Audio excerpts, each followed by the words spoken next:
రెగ్యులర్‌గా పనికొచ్చే విషయాలు చాలా చెప్పుకుంటున్నాం గదండీ! అయితే 3 నిమిషాలు మించి చెప్పుకోలేకపోతున్నాం. ఎందుకంటే నేను రెగ్యులర్‌గా షార్ట్సే చేస్తున్నాను. లెంగ్తీ వీడియోలు చేయట్లేదు. చాలామంది అడుగుతున్నారండి. కాస్త లెంగ్త్ ఉన్న వీడియోలు కూడా చేయండి. ఇంకాస్త డీటెయిల్డ్‌గా చెప్పండి. ఉపయోగపడే విషయాలు చాలా చెప్తున్నారు కదా! మీరు డీటెయిల్డ్‌గా చెప్తే మాకందరికీ ఉపయోగపడతాయి అని చెప్పి. ఓకే. ఇదిగో ఐపాడ్‌లో రికార్డ్ చేస్తున్నాను. ఇప్పుడైతే ట్రై చేస్తానండి. అంటే అంత టైం ఉండదు. అదే సమస్య. మనమేమో ఈ ఎడిటింగ్‌లకి వీటికి ఖర్చు పెట్టలేము. టైం ఖర్చు పెట్టలేము. ఈవెన్ పోస్టర్ వేయడానికి కూడా టైం చాలదు. కానీ గట్టిగా చదువుతాం, విపరీతంగా చదువుతాం, చాలా విషయాల మీద విశ్లేషణ చేస్తాం. చాలా విషయాలు చాలా అంటే చాలా విషయాలు, అన్ని విషయాలు చుట్టూ జరిగే అన్ని విషయాల్ని కాస్త పట్టించుకుంటాము. కాస్త శోధిస్తాం గదండీ! అవి మీకు ఉపయోగపడతాయని చెప్తున్నాను. సరే. ఎనర్జీ సేవ్ చేసుకోవడానికి ఒకసారి ఆలోచిద్దాం. కరెంట్ బిల్ అందరికీ పేలిపోతా ఉంటుంది గదండీ! ఈ వేసవికాలం వస్తే వెయ్యొచ్చేది 3000, 4000 వస్తుంది కదా కరెంట్ బిల్. కారణాలేంటి? ఎలా తగ్గించుకోవచ్చు?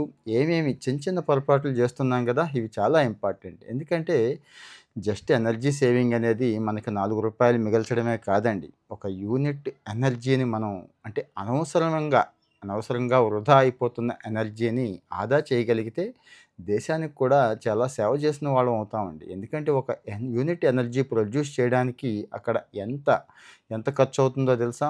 ఎంత ఫ్యూయల్ వేస్ట్ అవుతుందో తెలుసా? అంటే సపోజ్ థర్మల్ ఎనర్జీ అనుకోండి. ఎంతంటే అంత వేస్ట్ అవుతూ ఉంటుంది. ఎన్విరాన్మెంటల్‌గా కూడా డ్యామేజ్ చేసిన వాళ్ళం అవుతున్నాం గదా! సో, ఆ పాపం మనకెందుకు? సేవ్ చేసుకుందాం. ఎంత అవసరమైతే అంత వాడుకుందాం. ఇబ్బందులేమి లేదు. ఎనర్జీ ఎంత కన్జర్వ్ చేస్తే అంత మంచిదే. అంటే మంచిది మీన్స్ కాస్త మనం నెక్స్ట్ లెవెల్‌కి వెళుతున్నట్టు. ఎక్కువ గ్యాడ్జెట్స్ వాడతాం. ఎక్కువ విద్యుత్ పరికరాలు వాడతాం. సపోజ్ సగటు అమెరికన్ పౌరుడితో పోల్చుకుంటే మనం పదో వంతు కూడా ఎనర్జీ వాడం. అంటే వాళ్ళు ఆ రేంజ్‌లో సౌకర్యాలు అనుభవిస్తున్నారు. ఓకే. సరే. ఎనర్జీ కన్జంప్షన్ దగ్గరికొచ్చేసరికి మనం ఏమేం పొరపాట్లు చేస్తున్నాం? ఏం చేస్తే బావుంటుంది? ప్రాక్టికల్‌గా ఆలోచిద్దాం. నేను చేస్తున్నవే చెప్తానండి. ఫస్ట్ వన్ వచ్చి ఏసీ. ఏసీ అనేది ఒకప్పుడు లగ్జరీ. ఇప్పుడు లగ్జరీ గాదు. అందరికీ అవసరం అయిపోయింది. ఎందుకంటే కాస్త ఏసీ ఉంటేనే కాస్త చల్లగా, కూల్‌గా, ప్రశాంతంగా ఉంటాం. ఇక మాలాంటి వాళ్ళమైతే ఆఫీస్‌లో ఎలాగో సెంట్రల్ ఏసీలుంటాయి. మాలాంటి వాళ్ళం కాస్త ఏసీ వేసుకుంటే కాస్త బుర్ర పనిచేస్తూ ఉంటుంది కదా! అది. ఇంకా బీపీలు, షుగర్‌లు వగైరా ఉన్నవాళ్ళు కూడా కాస్త ఏసీ రూమ్‌లో ఉండాలనుకుంటున్నారు. తప్పేం లేదు. కానీ ఎక్కడుంటున్నారు? ఎంత పెడుతున్నారు? ఏసీ రిమోట్ ఎప్పుడు అసలు చూసుకుంటున్నారా? పట్టించుకుంటున్నారా? అది 19 ఉంటది, 20 ఉంటది, 18 ఉంటది. పిల్లలైతే తెలియక ఇంకా 16 గూడా పెడుతూ ఉంటారు. అక్కడ పవర్ బిల్ పెరిగిపోతూ ఉంటుందండి. బ్యూరో ఆఫ్ ఎనర్జీ ఎఫిషియన్సీ వాళ్ళున్నారు కదా! వాళ్ళేం చెప్తారంటే 24 నుంచి 26, 28, 30 కొంతమంది 30 కూడా చాలా కంఫర్టబుల్‌గా ఫీల్ అవుతారండి. అంత పెట్టుకొని హాయిగా ఉండండి అంటున్నారు. అంతేకాదు 10-15% ఎనర్జీ సేవ్ అయ్యే అవకాశం ఉందంటున్నారు. అంటే వచ్చే మనకు మనకొచ్చే కరెంట్ బిల్ సపోజు 4000 అనుకుంటే, అందులో 3000 ఏసీదే ఉంటే 30% అంటే ఆలోచించండి. ఒక రూ. 1000 తగ్గిపోతుంది కదా!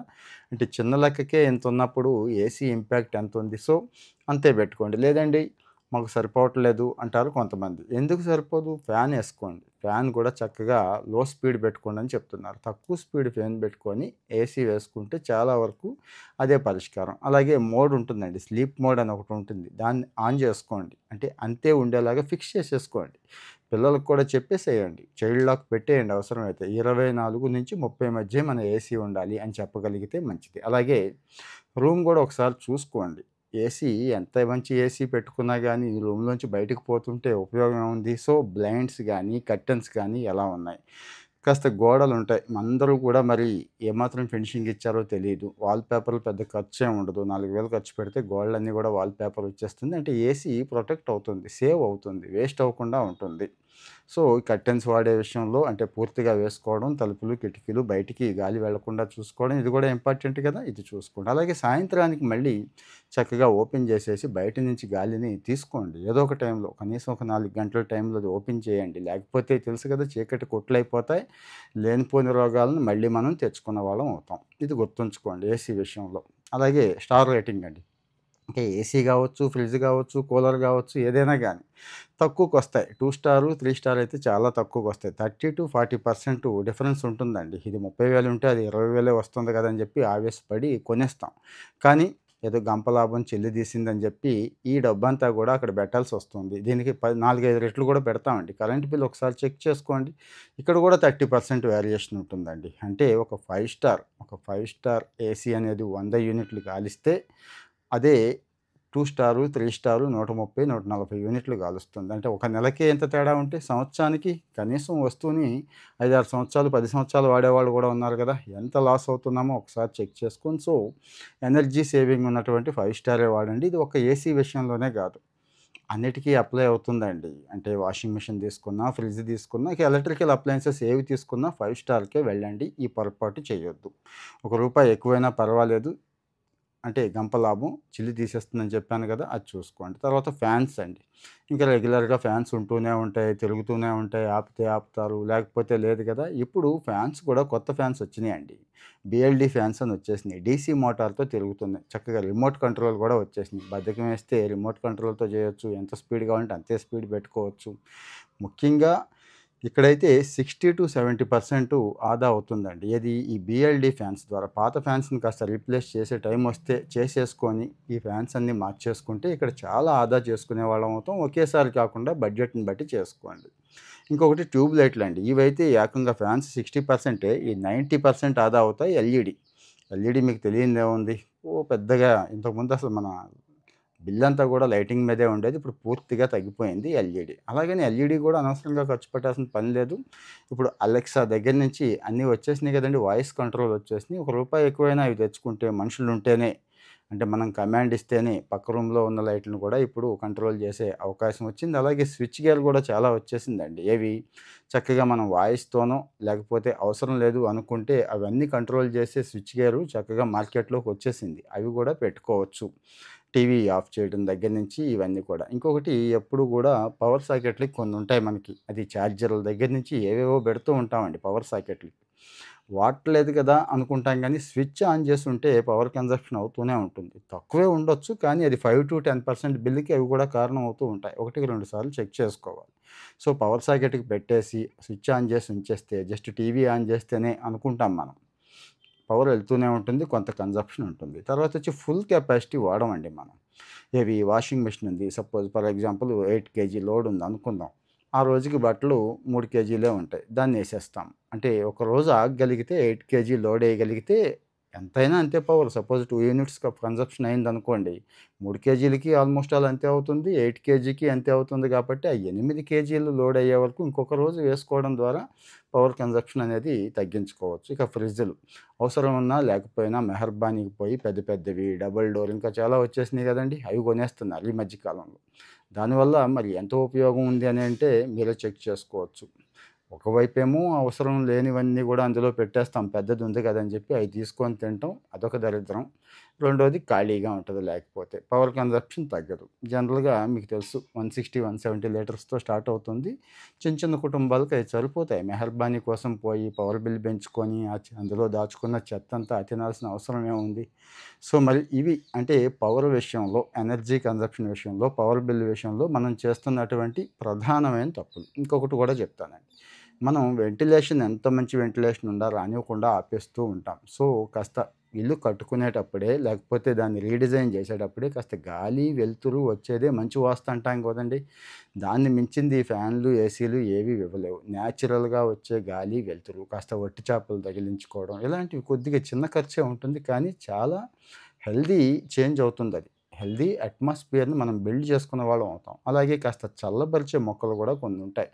కడియం లాంటి చోట్ల దగ్గర నుంచి చాలా ఉంటాయండి. పెద్ద కాస్ట్ ఏం పెట్టక్కర్లేదు. అలాంటివి కనీసం 10, 20 మొక్కలు పెట్టుకోగలిగితే ఫ్రెష్ ఆక్సిజన్ వస్తుంది. కాస్తో కూస్తో కూలింగ్ కూడా ఇస్తాయి గదా! అంటే నాట్ ఓన్లీ వేసవికాలం, వేసవికాలం మనకి భారతదేశంలో సంవత్సరం పొడుగుతా వేసవికాలం లాగే ఉంటుంది కాబట్టి, ఈ మార్పులు ఖచ్చితంగా ప్రతి ఇంట్లో చేసుకోగలిగితే కాస్త ప్రశాంతంగా ఉంటాం. ఇదే మంచి వాస్తు కూడా. దీన్నే మంచి వాస్తు అంటారు. గాలి, వెలుతురు రావడం, పచ్చదనం ఉండటం, చక్కగా ఫ్రెష్‌గా ఉండటం. మనిషి అప్పుడు హాయిగా ఉంటాడండి మనిషి. సంతోషంగా ఉంటాడు. మరి ఎనర్జీ కన్జంప్షన్ విషయంలో ఈ ఈ ఈ ఈ జాగ్రత్తలన్నీ తీసుకోగలిగితే పవర్ బిల్ తగ్గించుకోవచ్చు. పవర్ బిల్‌తో పాటు మనం గూడా చాలా ప్రశాంతంగా ఉండొచ్చు. మరి నేను లెంగ్తీ వీడియోలు చాలా తక్కువ చేస్తున్నాను ముందే జెప్పాను. ఇప్పుడైతే ఈ వీడియో చేశాను గదా! దీని మీద మీరు కామెంట్ దయచేసి మీరు కామెంట్ చేస్తే దాన్ని బేస్ చేసుకొని నేను ఇంకాస్త మంచి కాన్సెప్ట్స్ రెగ్యులర్‌గా ఇలాంటివే మంచి మంచి టిప్సే ఇవ్వడానికి ట్రై చేస్తాను. ఇక ఫైనల్‌గా పీఎం సూర్యఘర్ యోజన వచ్చింది. మీకు తెలుసు. ఎవరు పట్టించుకుంటున్నారండి అంటారేమో. ఏమున్నా కానీ కామెంట్లో పెట్టండి. నేనైతే హెల్ప్ చేయిస్తా. పర్సనల్‌గా చేయిస్తా. మీకు ఇబ్బంది లేదంటే మొబైల్ నంబర్ కూడా పెట్టండి. ఆఫీసర్లు గానీ, ఆ సెక్షన్ చూసేవాళ్ళు వచ్చి మీ దగ్గరకొచ్చి అడిగి మరీ మీకు ఇన్‌స్టాల్ చేసి పెడతారు. ఎస్సీ, ఎస్టీలకి పూర్తిగా ఫ్రీ గదండీ! ఇదేం ప్రమోషన్ గాదు. ఇంకా బీసీలకైతే ఒక 20% ఇంకా అడిషనల్ ఫ్రీ ఇస్తున్నారు. మిగిలిన వాళ్ళకి జస్ట్ అండి 2, 3 లక్షల్లో యూనిట్ అయిపోతోంది. మనం కొంత పెట్టుకుంటే సరిపోతుంది. 60-70% సబ్సిడీ వస్తోంది. మిగిలింది బ్యాంక్స్ మార్జిన్ మనీ ఇస్తున్నాయి. మనకి బ్రేక్ ఈవెన్ 5, 6 సంవత్సరాలు పోనీ గట్టిగేసుకున్న 10 సంవత్సరాల్లో బ్రేక్ ఈవెన్ వచ్చేస్తే 25 సంవత్సరాలు ఆ యూనిట్ పనిచేస్తూ ఉంటుంది. చక్కగా కరెంట్ బిల్ మొత్తం జీరో చేసుకోవచ్చు. ఎంతంటే అంత వాడుకోవచ్చు. మనం వాడుకోని టైంలో గ్రిడ్‌కి తీసుకుంటారు. వాడుకునే టైంలో మనం వాడుకుంటాం. 6 నెలలకు ఒకసారి లెక్క కట్టేసి రూ. 2.09 చొప్పున మనకి మన అకౌంట్‌లోకి ఆ డబ్బులేసేస్తూ ఉంటారు. ఇలాంటివి వదులుకోకూడదండి. అంటే నేను గవర్నమెంట్‌లో ఉన్నాను కాబట్టి ఇలాంటి స్కీమ్స్ కాస్త సులువుగా అయ్యే మార్గం చెప్తున్నాను. అప్పటికి అవ్వలేదు అనుకోండి. రీసెంట్‌గా నేను కూడా మాట్లాడా. అది 1912 అనే కాల్ సెంటర్ ఉంది. వాళ్ళు ఎవరండి మన ఏపీ పవర్ డిస్ట్రిబ్యూషన్ ఏదైతే చేస్తున్నావో ఆ డిపార్ట్మెంట్‌లన్నీ కూడా 1912 కరెంట్‌కి విద్యుత్తుకు సంబంధించి. వాళ్ళకి ఫోన్ చేస్తే వాళ్ళు చక్కగా గైడ్ చేస్తారు. అయినా గాని పనవ్వలేదు, ఇబ్బంది పడుతున్నాం అనుకుంటే 1100 అని ఒకటుంది. స్టేట్ కాల్ సెంటర్ అది. సీఎం గారు స్వయంగా ఒక రకంగా సీఎం గారు స్వయంగా దాన్ని మెయింటైన్ చేస్తున్నట్టే లెక్క. సో, వాళ్ళు చాలా బాగా రెస్పాండ్ అవుతారు. మంచి హెల్ప్ అయితే చేస్తారు. సో, మరి ఈ ఎనర్జీ కన్జంప్షన్ విషయంలో ఇంకా ఏవైనా చిట్కాలు, ఇంకా ఏవైనా టిప్స్ ఉంటే కామెంట్‌లో పెట్టండి. దయచేసి కామెంట్‌లో పెడితే మన వాళ్ళు చాలామంది చదువుతున్నారు కదా! వాళ్ళు గూడా ఉపయోగించుకుంటారు. మీ కామెంట్స్ వాళ్ళకి ఉపయోగపడతాయి. మరి ఈ వీడియో గురించి ప్రత్యేకంగా నేనేం అడుగుతున్నానంటే, మీ కామెంట్స్ అడుగుతున్నాను. ఇలాంటి కాన్సెప్ట్స్ బావుందండి. ఒక 10 నిమిషాలు కేటాయించుకోండి. దయచేసి చెప్పండి అంటే ఇలాంటివేనండి. అనవసరమైన విషయాలేమి వద్దు. మనకి కాంట్రోవర్సీ విషయాలు అసలొద్దు. మనల్ని ఉద్రేకపరిచేయి అలాంటివి కూడా వద్దు. పనికొచ్చేయే చేసుకుందాం. మరి మీ ఒపీనియన్ పెడతారని ఎక్స్‌పెక్ట్ చేస్తున్నాను. ఇమ్మీడియేట్‌గా ఒపీనియన్ పెట్టండి. నెక్స్ట్ వీడియో మళ్ళీ త్వరలోనే ఇస్తాను. Thank you.